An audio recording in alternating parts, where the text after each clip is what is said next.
අන්තර්විශ්වවිද්‍යාල ශිෂ්‍ය බල මණ්ඩලය විසින් මල්වාන මේ අයිතිකරුවෙක් නැති නිවස කියලා කලින් ඔය ප්‍රසිද්ධියට පත් වෙලා තිබුණු නිවස පත් කරගෙන තිබෙනවා. ඉතින් අපි අධ්‍යාපන අමාත්‍යාංශය සමගත් ඒ වගේම මේ නිවස දැනට පවරලා තිබෙන අදාළ ප්‍රාදේශීය ලේකම්තුමා ඇතුළු ඒ නිලධාරීන් සමග සාකච්ඡා කරමින් මේ පිළිබඳව කඩිනමින් විසඳුම් හොයන්න බලාපොරොත්තු වෙනවා. ශිෂ්‍යයින්ට දීර්ඝ කාලයක් තිස්සේ තියෙන ප්‍රශ්නයක් තිබෙනවා. උන්ට ඉඩකඩ ප්‍රමාණවත් නැහැ. නේවාසික පහසුකම් නැහැ. ඉතින් ඒකත් එක්ක තමයි මම හිතන්නේ අන්තර්විශ්වවිද්‍යාල ශිෂ්‍ය බල මණ්ඩලය පැත්තෙන් මේ තීරණය අරගෙන තිබෙන්නේ. කෙසේ වෙතත් අපි ගැටුමකට නොගිහින් අපි උත්සාහ කරනවා මේ සාමකාමීව මේ ප්‍රශ්නේ විසඳා ගන්න. Hot and spicy අවුරුදු fun. ක්‍රීමා කටුවේ.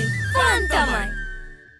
සුදුසු ක්‍රියාමාර්ගයක් ගන්නවා එහෙම බලෙන් අත්පත් කර ගැනීමක් කරනවා කියන එක අපි පිළිගන්නේ නැහැ. තාම අවසාන තීරණයක් නැහැ. මේ පිළිබඳව අධ්‍යාපන අමාත්‍යාංශය සාකච්ඡා කරලා නමුත් ඒගොල්ලන්ට තියෙන අවශ්‍යතාව අපි හඳුනාගෙන තියෙනවා. මේ අවශ්‍යතාව සම්පූර්ණ කිරීම සඳහා විධිමත්ව පියවර ගන්නවා මිසක් එහෙම නැතුව බලහත්කාරයෙන් ඒ අත්පත් කර ගැනීම වගේ දේවල් පිළිබඳව අපි එකඟ වෙන්නේ නැහැ. නමුත් ප්‍රශ්නය විසඳීම සඳහා අවශ්‍ය කරන මෙදිහත් වීම අධ්‍යාපන අමාත්‍යාංශය මගින් මේ වෙනකොට සිදු කරමින් තියෙනවා.